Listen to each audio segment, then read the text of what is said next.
Hey guys, welcome back. My brother is joining us. My brother's a firefighter and got me really into the longevity space. As you know, I am a nurse professor. I got a master's degree in nursing science, and I have a massive YouTube channel helping nursing students pass nursing school. So all the longevity stuff you can attribute to this guy right here. But I take more action than him. I dive more into the details, and yeah, but he set me up for success. So welcome back to the show, Joe. It's been a while. No, I'm Thanks. Thanks for having me. So I guess everyone wants to know, like, where did your journey start? Because we used to be just like bro science type of, like, you know, bro buffs, like in CrossFit and heavy weightlifting. Right. Which is totally different than what people are doing now. Yeah, I mean, my whole thought process and everything's changed. But I mean, kind of going back to how we started, I think our parents kind of gave us a good example. So, you know, mom and dad, growing up, they're always into like fitness and exercise and meal prepping ground turkey or chicken breast. Mom would, you know, worked as a school teacher 5 days a week, but meal prep for chicken breast in a freezer, boring, bland, with brown rice. And then, you know, mom and dad always taking aminos and the protein shakes. So never let us eat cereal. Yeah, I mean, you know, growing up that way, I feel like it kind of set us up for success as adults. But yeah, so I mean, kind of having that mentality growing up, and then, you know, in high school we started working out, going to LA Fitness and protein shakes. You know, and then trying to really hone in on our diet and exercise. But I feel like, you know, back then, up until probably, I want to say like 2016, it was all kind of like, you know, the bro science where, you know, we were convinced on 6 meals a day, high protein, 200 grams of protein a day, and then high carbs. He was on like a lot of fad diets. I mean, he was testing things out. I always ran my body like an experiment. So the way I kind of, dude, he did a Pop-Tart diet? No, it wasn't a Pop-Tart diet. No, it was post-workout. You know, this is back like in 2013. Post-workout, you want to spike your insulin levels. So back then, he was like, oh yeah, you want to spike it with like sugar. Pop-Tarts are the best thing to spike it with. All right, cool. Well, fast forward 10 years later, now it's like full of like all this crap, artificial flavoring, red 40, dyes, chemicals, terrible, cancer-causing crap. But back then, I never paid attention to any of that. Yeah, no one did. So, so I mean, I kind of ran my body like an experiment. The 6 meals a day. I did like raw till 4, vegan, which I don't recommend. He did a banana diet where he's doing 30 bananas a day. Yeah, so then 2016, that's when keto was getting big and popular. So a lot of guys at the fire station were doing keto. So I'm like, hey, I'm going to try it. The keto diet, I lost weight. I felt really good. But then near the end of 2016, I was like, well, you know, I'm a fireman. And right now I've been a fireman for 14 years. But back then, I was like, you know, I really want to get the most out of my body, and I want to, you know, God gave us these bodies to take care of, and I want to take care of my body. So I prayed and I asked God. I said, God, how can I improve my health and my longevity and get the most out of my body? And that was the end of 2016. January 2017, I was working overtime at another fire station, and these 2 firemen were talking, and they're like, and I overheard them. I'm like, hey, have you heard of the Joe Rogan podcast with Dr. Rhonda Patrick? So I'm listening. Yeah. I don't know who that is. No one knew about Dr. Rhonda Patrick. A lot of people still don't know because she's still like... So, side note, Dr. Rhonda Patrick is a PhD professor that actually, her entire studies are in mitochondrial health and basically how fasting and sauna actually improve the body with autophagy and clean up cellular waste and really help you to live longer. Exactly. Yeah, so they were talking about fasting and back then in 2017, I'm like, fasting? It went against everything that we believe in. Yeah, you're like, what? You know, we were like on the protocol of like, hey, you wake up, 6 egg whites, spinach, you know, all that stuff. Remember 2 o'clock in the morning, protein shake. A casein whey protein, because casein actually slowly metabolizes. They will, a lot of, what was it? Bodybuilder.com was like, wake up in the middle of the night, drink casein, and you're going to have that protein overnight. It's like, what? The long-lasting protein. Yeah. But yeah, so at that time, my wife, she was always skipping breakfast, and I'm like, no, like you're doing damage. You're gonna hurt yourself. I remember that. We were working on a house in Whittier. Yourself, and it's like, I remember that. So anyway, going back to the story, these firemen were talking about fasting. I said, hey, what was the name of that podcast? So I looked it up. I listened to it 3 times. Wow. Took notes on it. Dang. And she talked about how fasting increases longevity, increases your cognitive ability. Like you were saying with the autophagy, how cellular waste. The autophagy is new cells eating the old cells, reduces your cancer, reduces inflammation. So I said, you know what, I'm going to give this a shot. And that was 2017. And now fast forward 6 years later, I'm still doing it. Yeah. I got hooked on it for the longevity purposes, but I also got hooked because I felt so good. Mm-hmm. So one of the biggest pluses of fasting for me, and I'm sure everyone feels this way, is the cognitive ability Yeah. and just like how good you feel. Yeah. So Yeah, I got addicted to it, and I enjoy it. So I do it roughly about 4 to 5 days a week, and I do about a 16 to 18 hour fast. And so you take 3 days off, or what do you do? Yeah, I'll take about 2 to 3 days off. Okay, and then it goes to Grubtown. we love to go to brunch spots and have French toast. No, that's only on Sundays. But that's what Sundays I mean. are our cheat day. So you don't have to be perfect. It's like I always say the 80-20 rule. Like most people work 5 days a week and they get 2 days off. You don't have to work every single day around the clock. So treat your body like that. You know, go 80% and then take 20% off. One of the other things is 2018. Basically 2 years after my brother started to get all into the science of longevity and fasting and sauna work and everything, I'm like, this is dumb, whatever. But 2018, I still remember like I first started fasting and I'm like, this is like weird, but all right. Yeah, but you fought me on it. I know. You tried to debunk me, and I tried to tell them the benefits of the increase in human growth hormone, the increase of autophagy, longevity. You're going to lose weight. Like that's another good side effect is when you fast. I try to do my workouts fasted. Yeah. And I don't have to do as much cardio, which is nice. And I kind of keep a little lean around the belly area. Yeah, like my whole mindset back then was like, I'm gonna work out, I'm gonna eat clean 4 days a week, but I still have to travel a lot because I worked online. That was my only goal since like 21. And I was like traveling outside the country more than 6 months out of the year, just like eating like crap, not really looking after myself. And so finally, when I actually started doing intermittent fasting, I was like, oh man, I actually feel really good. And you actually give your gut and your microbiome a reset, which I hadn't given it in a long time. And so I usually gain weight in my face anytime I gain fat. And so I saw my face like getting more chiseled. And I'm like, whoa, really quickly. Yeah. And then as the ketone bodies start burning, because the fat's burning, you get mental clarity. And then I was just hooked. And I was like, wow. Yeah, exactly. I feel like that's one of the biggest things that I notice in my friends or their coworkers I work with, or even myself, looking back at photos before I fasted, is the definition of my face. And then along with the nasal breathing, which is a whole different conversation, how it affects your cheekbones. Yeah. But yeah, fasting's been great. Yeah. So I like it. And then what's great is we got our mom on it. Her A1C levels were elevated a few years ago, and she got on it, and A1C is in check. It's good. Yeah. But she was, predisposed to diabetes. Our grandmother had diabetes, and she was in denial. She's Never changed her diet. Never changed her diet. A traditional Mexican woman who was born in Mexico, Yeah. and never want to listen to the doctors. She ended up basically letting those blood sugars go way too long, and the doctor basically threw down his clipboard and said, "You're going to the hospital right now, or you're going to die." And so that's when she finally took care of her health, but it was just far too late, and I think it ended up of a stroke. So. Yeah, so that's my thing. It's like we're all going to die, we're all going to age, but it's how well we age. Yeah. And the last thing I want is to be in a convalescent home, because I see it all the time as a paramedic, and have some nurse wipe my butt. Yeah, so I want to be seriously. able to see my grandchildren, and I want to age well. I want to feel good and energetic and still have a nurse wipe my butt. No, I'm kidding. But that's the biggest thing. I always hear it all the time, and people probably at the fire station, well, you want to live forever? You can't just live forever. I'm like, no. The last 20 years of your life is not going to be in a wheelchair and doctor's visits and surgeries. The last 20, 30 years of your life should be fairly similar to your active years. And that's the whole goal. Yeah, and that was one of the reasons why I prayed and asked God to help me find a way for a path for longevity or getting the most out of my body and taking care of my body, is because the lifestyle of a firefighter is not the healthiest. We work 24-hour shifts. If we work overtime for a trade, now we're on 72, 120 hours, you name it. Depends on how much you want to work. But the sleep deprivation is huge. We run calls all throughout the night. And the cortisol levels go up with sleep deprivation, the stress. And one of the byproducts of that is craving sugar. And there is unlimited sugar at the firehouse.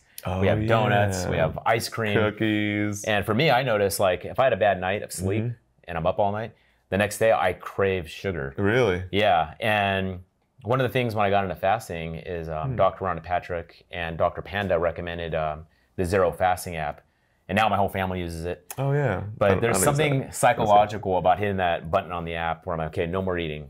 So how's the button work? You just push the button and the timer stops.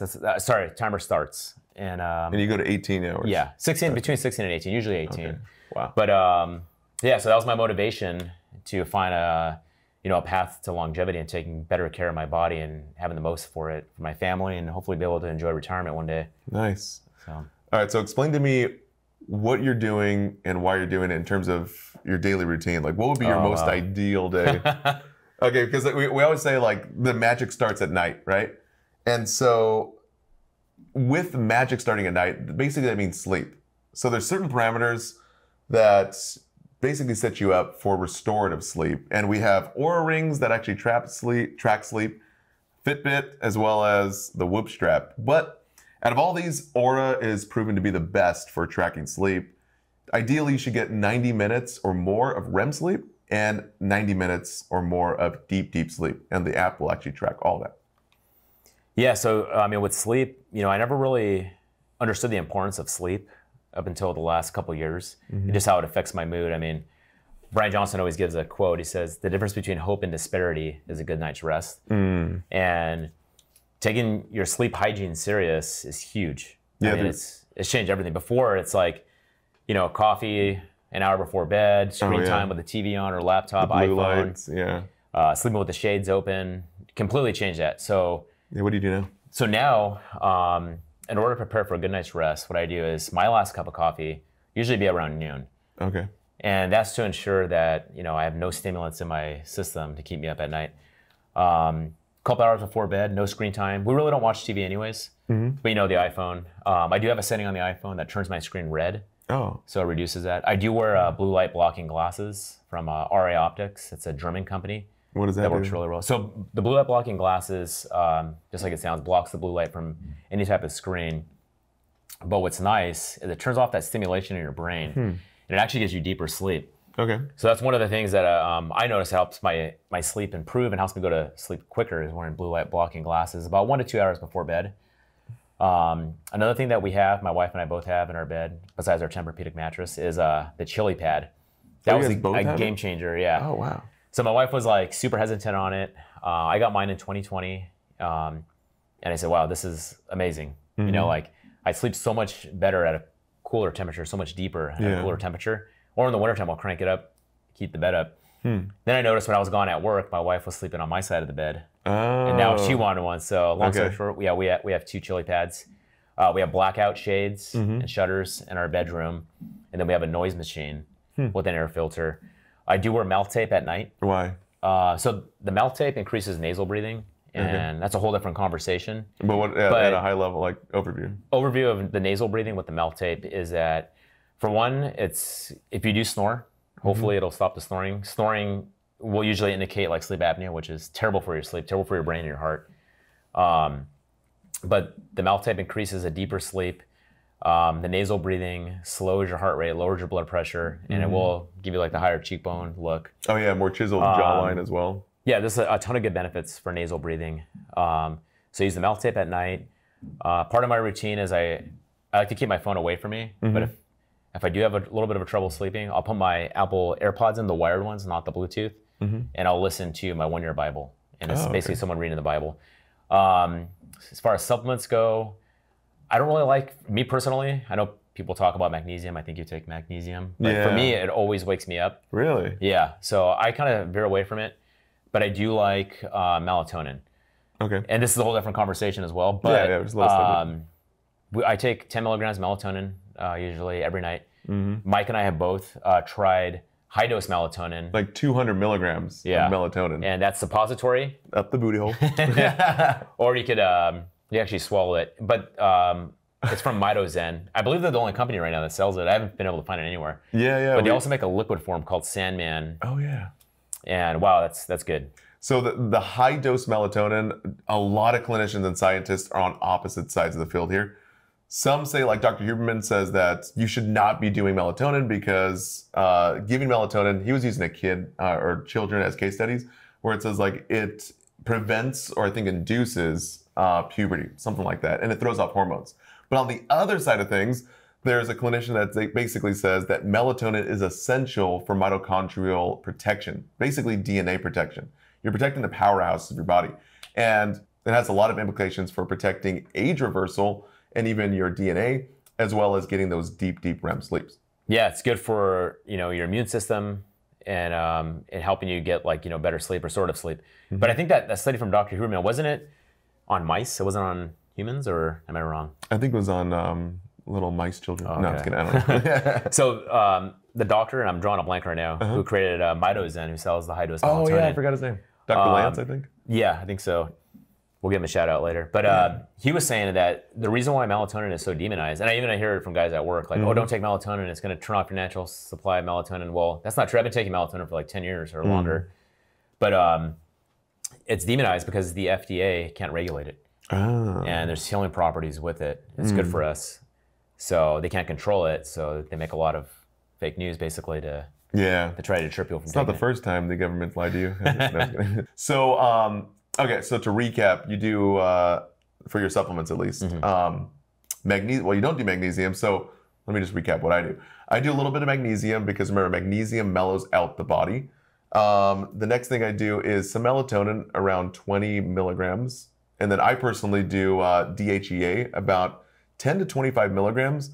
DHEA is actually a hormone regulator that they say is like one of the best things for anti-aging. The guy Brian Johnson, he founded Venmo and sold it for like 800 million. He's spending $2 million a year to reverse his biological age. And so he takes DHEA at night, as well as, I believe, some type of adrenal reset to combat stress. Actually, you just reminded me. So that's part of I incorporated my new routine as of a couple months ago. So I do get blood work done regularly, and my doctor prescribes supplements based off of my blood work, what I need. And that was one of the things that I was lacking was DHAE. Also 5-HTP. Oh yeah. So I take 5-HTP, 200 milligrams every night, 7 days a week, and I do DHAE every other night because my levels are starting to get back up to where they should be. So I do DHAE as well. DHEA. Anyways. Whatever, you know what I mean. So if you guys didn't know, 5-HTP actually is a precursor, basically a building block before serotonin is created. So serotonin is that happy molecule, that happy neurotransmitter inside the brain. With low serotonin levels, you get depression, you get a whole slew of symptoms. So by taking 100 or 200 milligrams, you're actually creating a more happier environment inside your brain, and it's going to reflect throughout the rest of your life. So in recap here, blackout curtains are eye mask, lowering your body temperature, or basically the mattress temperature with a chili pad. They're saying that proven science, and it's even tracked by the Oura Ring, because it tracks temperature. Lowering your core body temperature by simply taking a cold shower or using a chili pad is actually going to put you into better circumstances to get that REM sleep or that deep sleep. Then putting a, what's it called? Tape? Yeah, mouth tape on to do nasal breathing, which increases nitric oxide and vasodilates you, your blood vessels. And then limiting your screen time as well as caffeine. Screen time should be 2 hours before, and caffeine should be at least 10 hours before, right? Okay. All right, so let's move on to sauna real quick. So we're huge sauna buffs because Dr. Rhonda Patrick talks so much about sauna therapy. It increases human growth hormone by 200 to 5,000%, depending on how long you go in and what's your protocol. So when did you start getting into saunas? Yeah, I mean, saunas were always part of the gym. So I feel like, we'd go in 5 minutes before we didn't really know, though. Yeah, I didn't know. Just use it as a warm-up. But until I listened to that episode with Joe Rogan and Dr. Rhonda Patrick, that's when it changed my mind completely. But yeah, there's so many good benefits. I mean, I believe I have the notes on my phone, which you talked about. Tell us about the ambulance call you went on, and a 90-year-old. Oh, you have a good memory. Yes, so good. Okay, so I was working on a paramedic rescue in Los Angeles, South Los Angeles, and we're on a call, and there was an older African-American woman who was overweight, complaining of chest pain. So we responded, hooked her up to a 12-lead EKG. 12 lead came back that it possibly could be a STEMI, which is myocardial infarction. Heart attack. Heart attack. There was an older gentleman there wearing a nice suit, nice hat. And I said, okay, ma'am, I think it'd be a good idea that you come with us to the hospital. Would you like your husband to go with us? And they both looked at each other and laughed and said, that's not my husband, that's my father. Whoa. And I said, wow. I said, sir, how old are you, if you don't mind me asking? He said, I'm 94 years old. 94? And at that time, I was trying to help him in the back of the paramedic rescue ambulance. And he was like, I don't need your help. I got this. Gets in. I said, well, 94 years old. I said, sir, what's your secret? He looked me right in the eyes and said, I go in the sauna 7 days a week for 20 minutes every day. And I've been doing that for the last, I think it was like 20 or 30 years. Dang.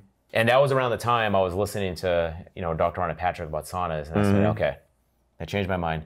Our parents ended up buying an infrared sauna. I bought one. I'm actually right now getting ready to purchase a traditional sauna. Okay. So why infrared versus traditional? Yeah, so I mean, this is going to be a huge controversy, and I know people are probably going to in the comment thread. Yeah, come up with their own theories, not their own theories, but I mean, there's so much their own studies backed by it, and there's a bunch of good studies for both infrared and traditional.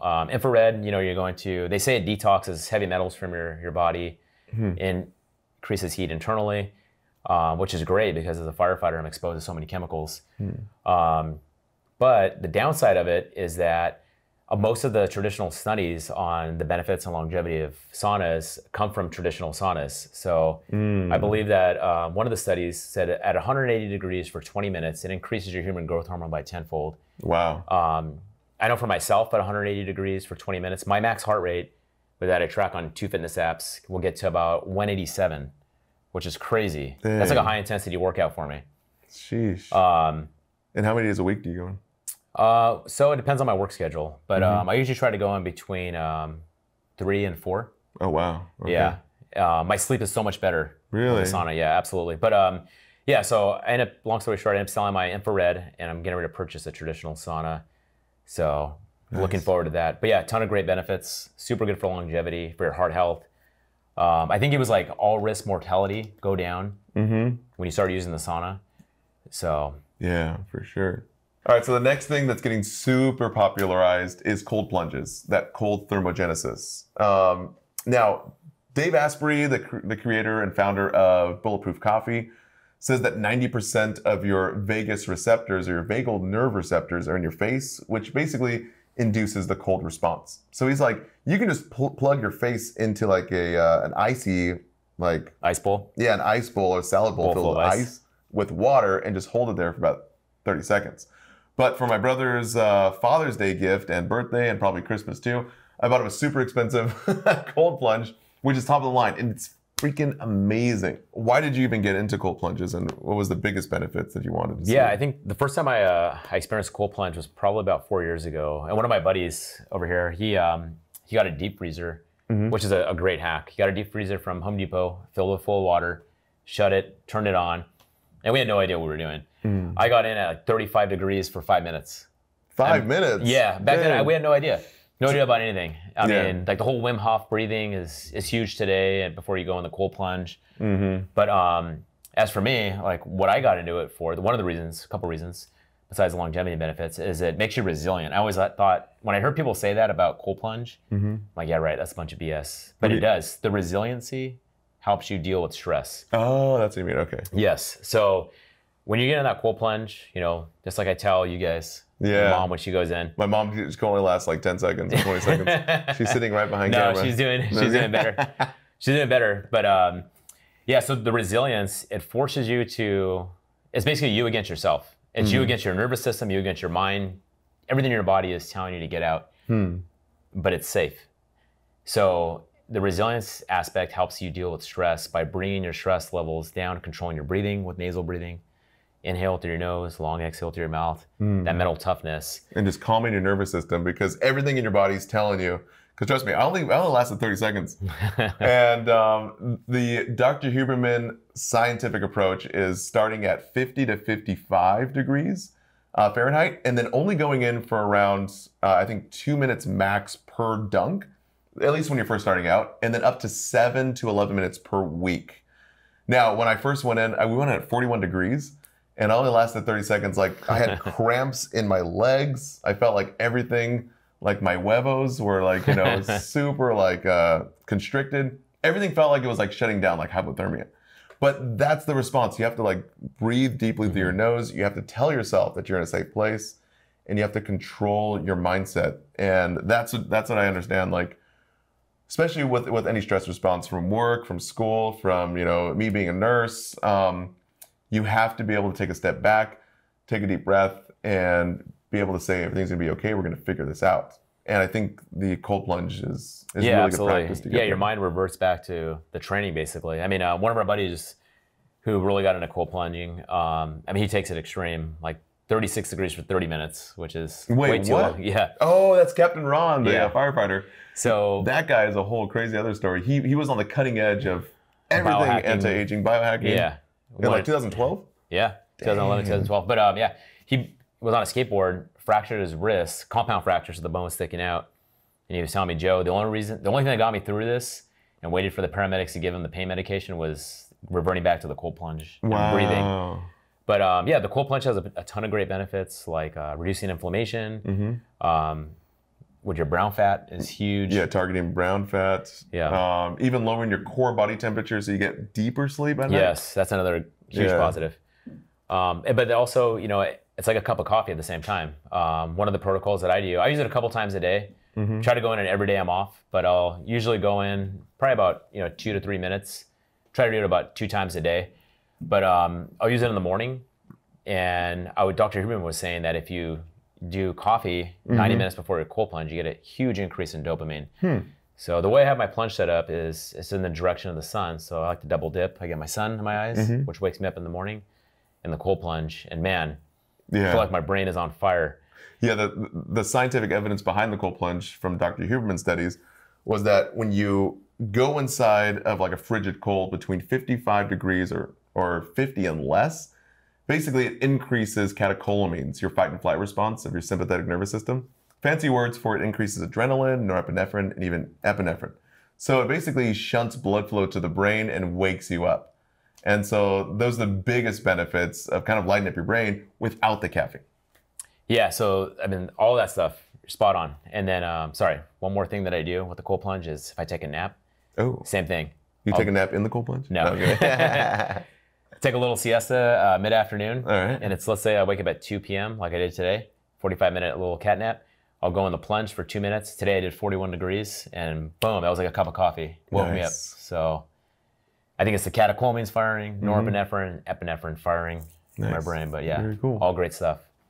All right, guys, that wraps it up here. Thank you so much for watching. If you want to see more of Joe and me talking about everything science with longevity, please include that in the comment section below. And don't forget to subscribe and hit the bell notification for the future videos launching this week. Thanks. Beep.